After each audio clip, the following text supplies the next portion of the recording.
The de Broglie wavelengths of a proton and an alpha particle are lambda and 2 lambda respectively. The ratio of the velocities of proton and alpha particle will be.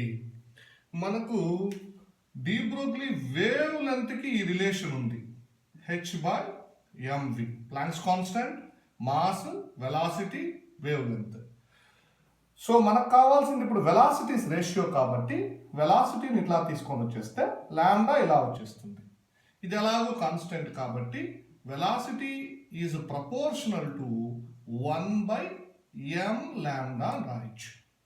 So ఇప్పుడు velocity of proton first అడిగారు, velocity of proton by velocity of alpha particle. అంటే proton mass ఇక్కడ 1 unit mass, lambda ప్రోటాన్కి వచ్చేసి వాళ్ళు ఇచ్చింది లాంబ్డాని. అలాగే alpha particle విషయానికి వస్తే alpha particle mass 4 units and wave length వచ్చి 2 లాంబ్డా ఇచ్చున్నారు వాళ్ళు. సో లాంబ్డా లాంబ్డా క్యాన్సిల్, మన ఆన్సర్ 8:1 అంటే ఈ ఆప్షన్ని పిక్ చేసుకోండి.